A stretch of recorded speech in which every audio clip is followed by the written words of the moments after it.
My nerves sparked like a live wire as I parked my Jeep in front of Kent's house. Trent was arriving today, and I had come by under the hopeful, desperate excuse of hanging out with Kent, praying I'd run into Trent. My legs felt like overcooked noodles as I approached the front door. I knocked, my hand too warm, too unsteady. No answer. Shit, I muttered, pulling out my phone. One missed call from Kent. I turned away, scrolling through my notifications, trying to settle my racing heart. And then, a smooth throat clear echoed behind me. I froze. Every nerve in my body lit up like a flare. Slowly, I turned. And there he was, Trent, standing just a few feet away, slightly taller than I remembered, looking every bit as gorgeous as he had in every late-night fantasy I was ashamed to admit to. He opened the door and leaned casually against the frame, like a scene ripped straight from my dreams. His hair was still damp from a shower, a loose blue t-shirt clinging to his chest, and gray joggers slung low on his hips. And he was looking at me, waiting. It took me a painfully long second to realize I was supposed to walk in. I slid past him, heart hammering, painfully aware of how close he was, close enough to feel the warmth of his body, close enough that my brain short-circuited and the reaction south of my stomach became impossible to ignore. Mom and Kent ran to the store, Trent said, voice smooth and tinged with amusement. Kent said I'm supposed to entertain you until they get back. His smile curved, playful, but there was something sharp underneath it. Hope you're not disappointed?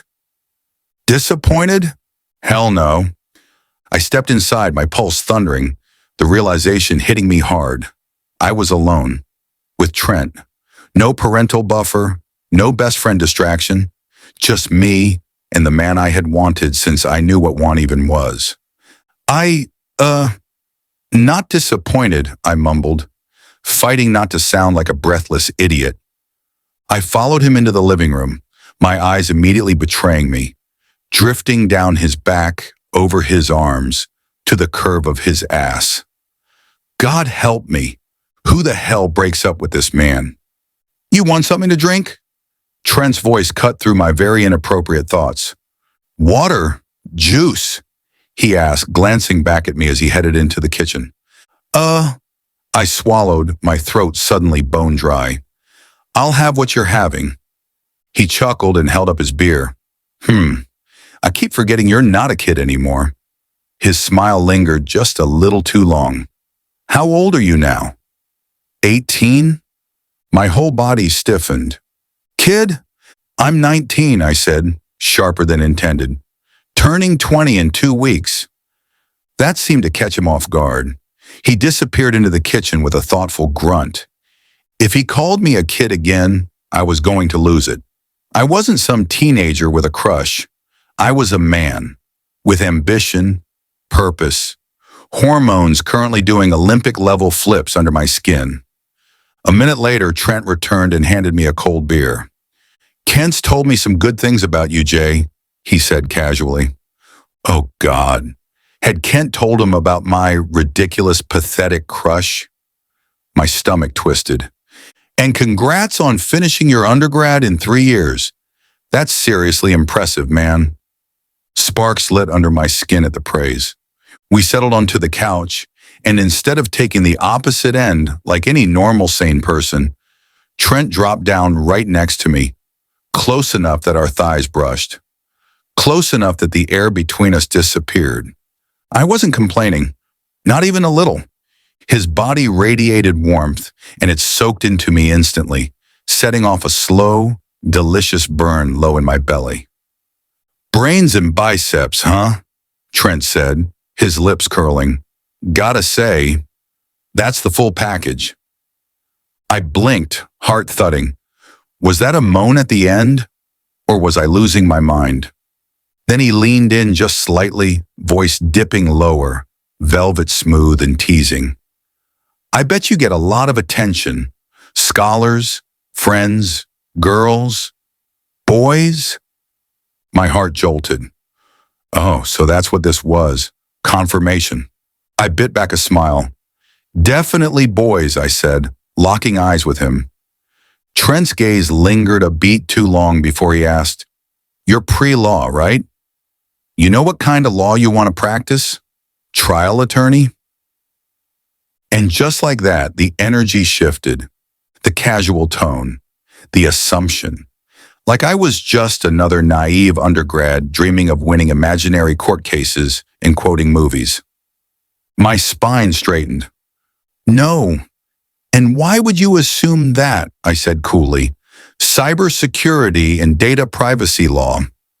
Hot or not, I couldn't stop myself. I pushed back, challenging, questioning, holding my ground, because that was who I was, even if it cost me. Still, God, I hoped I hadn't blown it. That got his attention. His brow lifted slightly, intrigued. "Really? Why that?" I shrugged, taking a sip of my beer, pretending I hadn't rehearsed this answer 100 times. Because people get hurt, ruined, because of cybercrime and data breaches. There's not enough regulation. It's wrong that someone can lose everything to some asshole hiding behind a screen. I paused. Besides, I'm good with tech. I nerded out a little, okay, a lot, but the conversation flowed. Trent picked my brain, challenged me, and I loved it. Bring it on. I knew my shit. And Trent was sharp too. He schooled me a little in a few areas, and I respected that. Always down to learn when it was worth it.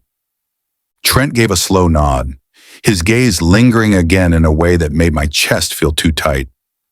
"I would love to have you interning under me," he said, his voice low, innocent on the surface, but his lips curved just enough to make my heart slam against my ribs. Was he flirting? I couldn't tell, and that was the problem.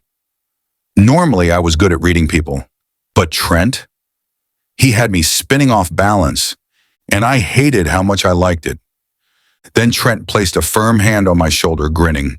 "Still can't believe you used to follow me around like a lost puppy." I blinked. "I did not." "Dude, you totally did," he laughed. His hand stayed there just a little too long, heat seeping through my shirt. Then he leaned back, flashing a grin that made something in my chest snap. "But I didn't mind," he added softer. And just like that, the air crackled, only for him to break it again a second later. "Hey, you want fruit snacks? I think my mom still keeps them in the pantry." I stared at him. What the actual fuck? This man had whiplash from flirty to fruit snacks in 5 seconds flat. I had no idea what game he was playing. All I knew was that the confusion, the not knowing, was hot as hell. "I think I'll pass on that," I said dryly. Trent scoffed. "Last time I saw you, you and Kent were running around here in your boxers having water balloon fights." And just like that, the air shifted again, toying with me, pushing, pulling. 1 second like he wanted something more. The next like I was still a kid. Was I reading him wrong? Or was this just his twisted way of playing? I bit my tongue, feeling heat rise up my neck. And then I snapped. If you enjoyed this story, I invite you to check out my debut M/M romance novella, The Unintended Escort, available on Amazon, or download the first 2 chapters for free. Just tap on the link in the description below.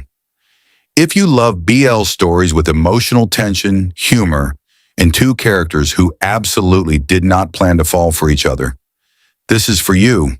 It starts with a mistaken identity and one unexpected weekend that changes everything. And yes, the heat level is definitely not for the shy.